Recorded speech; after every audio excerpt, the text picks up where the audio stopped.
Yeah, so I found this interesting video online, talking about why aren't there African-inspired games, right? Games inspired by African culture, African history, and African mythologies. And I thought to share my opinions on the topic. And this tends to talk more from the perspective of PC and console games, not necessarily mobile games, because I think for mobile, there have been a lot of like popular releases, right, of games that are kind of African culture themed, like themed to different cultures in Africa. But the focus here is, why would you having games inspired by African culture, history, and mythologies in the PC and console gaming space? As someone who is directly building a Nigerian lore mythology inspired action adventure RPG, with my studio, and also, deeply involved for over several years, I think this puts me in a very good position to actually speak to this and, share some insights about how this entire space really feels like, right? Like what goes into making an African inspired action adventure game or MMO or whatever it is, like, making games that are heavily inspired by African mythology, African history, African lore, African culture.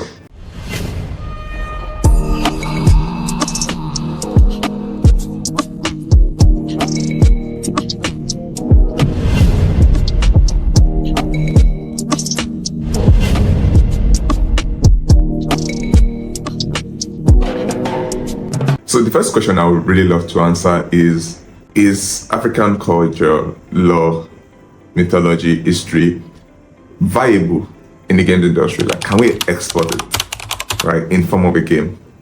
And the simple answer is yes, because we've seen it with other games from other regions, right, from other parts of the world, right? In fact, one of the most recent example is, games from India, right, which is one of the recently emerging markets in the games industry.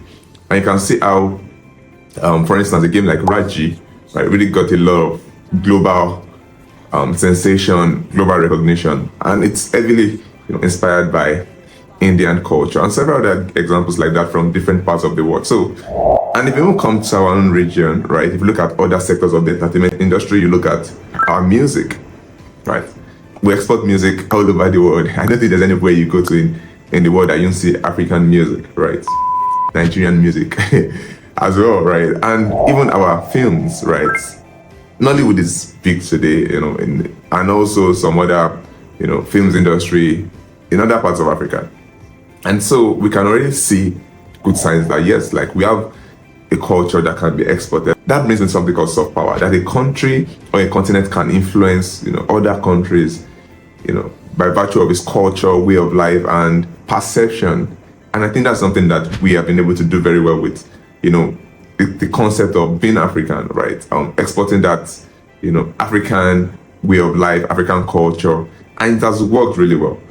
So the question now is, why have we not been able to replicate this, that we've seen in music and in films, in video games, right? Why have we not been able to see a lot of, high quality, or maybe not a lot of high quality, games that are inspired heavily by African stories, culture, mythology in the PC and console gaming space? And this is the bone of contention of this video. So this is why we're spending more time, giving different reasons and also explaining the why, in detail, so that people who are watching this can really get a sense of why it feels like, we're in this current situation in Africa. To start with, I think when it comes to an idea of, a very high quality African inspired, mythology game that we can point to as an example of what it might look like or what it might feel like. I mean, one that has already shaped. It brings me to Assassin's Creed Origin. I think the Assassin's Creed that was based in Egypt, right? And this is by a French studio, Ubisoft, right? I mean, this is a game that was made many years ago, and this was like in a time when Ubisoft still had like a physical presence in Africa, right? They had like an office or like a studio in, I think, Casablanca in Morocco, right? So this is like several years ago, and a lot of things have changed since then. And, there's now that void that has been created over the years. So the first why, and I'll try to be very honest about this, is the fact that our industry in Africa is still very young, right? The age of our industry. So we often point to more matured markets, in North America, as examples of successes that we've seen in the video games industry. You talk about the Icelandic, you talk about Scandinavian countries, and you kind of want to see these industries based on the number of years they've been around, right? Africa has the youngest games industry in the whole world, right? So it means, for a fact that we are very late to the game. Not saying in a bad way, but that's a pure fact.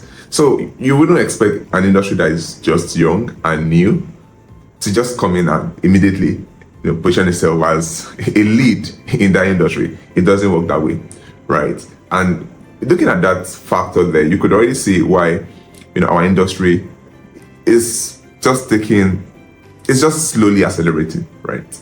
So we are really very early when it comes to where we are relative to where other matured industries are, right? So I want you to take note of this because this is actually very important, and this is like one of the biggest factors. So yeah, the second why is the lack of resources, right? When I talk about lack of resources, people argue about this with me a lot.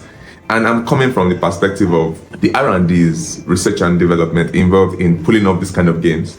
As someone who has been in this space for quite a bit, I really understand, what it really means and what it really takes to build games like this, right? It's not just watching a YouTube video or, taking a course on Udemy or Coursera. These are great platforms to learn how to build games. But building games like this require more. The industry researches have been done and knowledge that really define what these genres of games, are about, right? To make, for instance, a narrative-driven action-adventure role-playing game that feels good, that is complete, and it has a global presence. Your competition is no longer, Africa or, whatever country you live in. Your competition is the world. So I want to pick up your game and play your game, and I should immediately start to feel like I'm playing an already existing game in that genre, right? Or even a better version of that kind of game, or a unique twist to it, but the quality doesn't lead. And what brings about quality is the R&D, right? The experience that comes from building games like this. And if you look to more matured markets, they've done this multiple times over. And over the years, they've, let me use the word, mastered it, right? But we here in Africa, we are very new to the game, right? And we have to go through our own R&D, but not really the way the more mature markets did it, because we can learn from them. So there are a lot of industry knowledges that you won't find on YouTube. Probably find them on DDC Forts, when you attend conferences, when you network directly with people from these studios that have done these things. You get to start to see the behind the scenes, right? You play a game and the game feels good. It's a mixture of different things coming together. And that's the R&D thing, like the behind the scenes that you don't see, right? It's more than just making a game, right? It's making the game to feel right, to feel quality and polished, right? And I can't overestimate how important the research and development part of it is. And for an African mythology game, or a game inspired by African mythology, you're trying to bring something new, right? An experience that is new, that mythology aspect of the culture, right? And you're trying to present it in a way that is familiar to the player.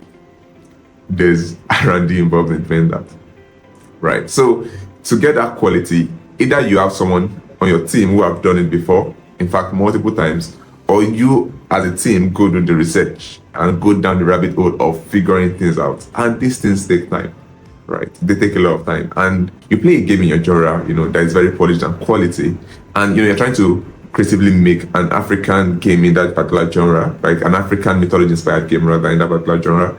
You need to really figure out the creativity part, right? Like making something unique, but still also learning from, what the industry have already done, right? In terms of games in that particular genre and what really defines the genre itself. Why is this game an MMO? Why is this game an RPG? Why is this game an adventure game, right? You need to still keep to the standard, but, also solving the problem of, how do I now bring, my inspiration into this genre? Now to my second why, and this is more of a dilemmic situation, right? That the best talents, on the continent live. So the people who we, would think can actually, go through these R&Ds and, really pull off, an amazing African-inspired game on these platforms, tend to find more attractive opportunities abroad. And to be honest, I don't blame anyone, right? It's more stress to go through this R&D process to build something off. This takes years, this takes time, this takes a lot of resources. And you're already seeing a studio abroad offering you a decent salary, a decent life.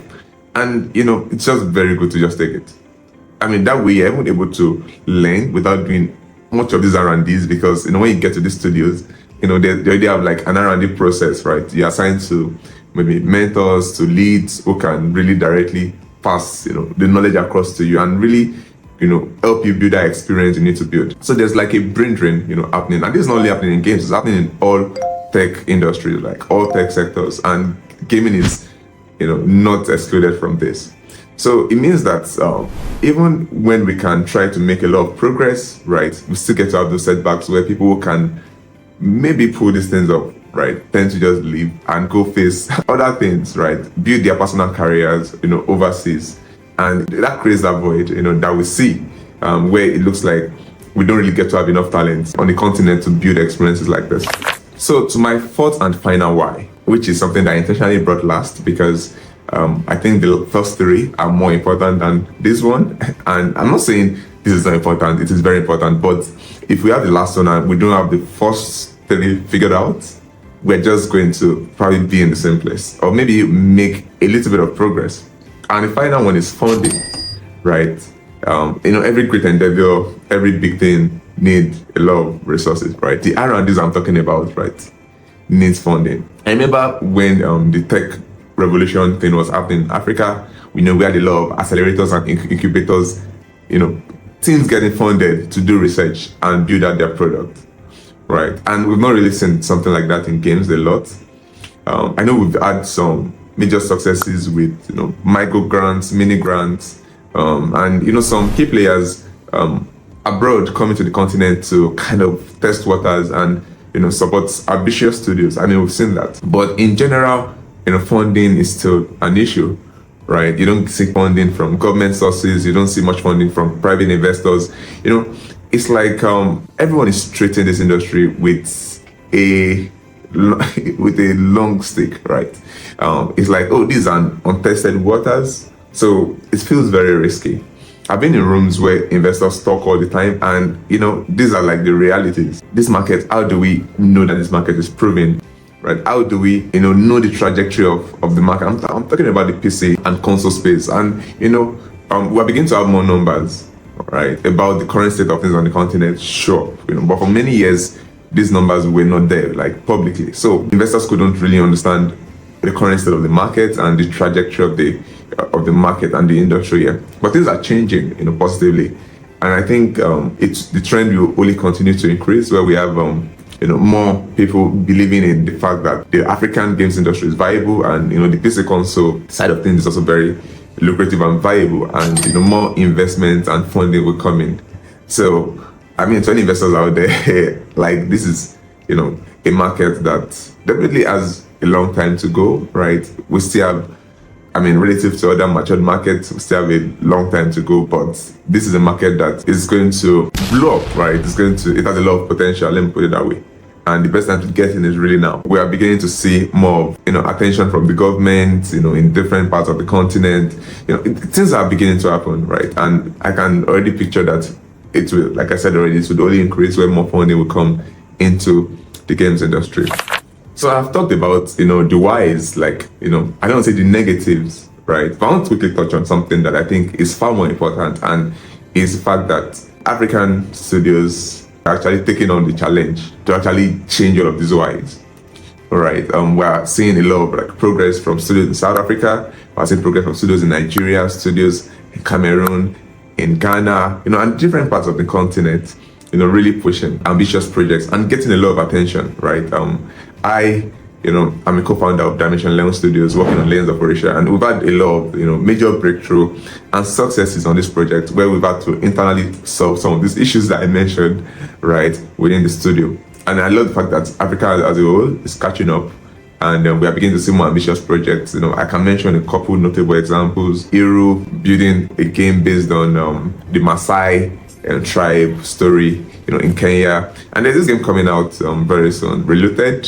Maybe it's even out when this video releases, right? Talking about the colonial era in Africa, and different games, here and there, mixing up, or bringing in African inspiration into the gaming industry. And we'll continue to see more trends like that. Like I mentioned already, market has a lot of potential and things will only keep getting better. And, this makes me very happy. This makes me super excited because I remember when I joined this industry, there was really almost nothing, right? It was just a few things happening in the mobile space, but things are already expanding where even in the North African region, we have PlayStation paying very key attention, to that region and supporting with funds to bring games to, the PlayStation console. So it's an exciting time for the African games industry, and all of these whys that I mentioned, people are already realizing, and a lot of, accelerated progress, are being made, and I'm just here for everything, right? So I'm going to draw the curtain here on this video, and maybe you can have a moment to reflect and look at what the state of the industry is currently. And if there are things I said that weren't very accurate, I'll appreciate feedback in the comment section. And if you have more opinions about this topic, because this is a topic that will not end, right? It's an ongoing topic and people keep talking about this, right? Also drop them in the comment section. I look forward to seeing you in the next video. But before you go, like this video and subscribe, follow, do everything. I will catch you in the next one.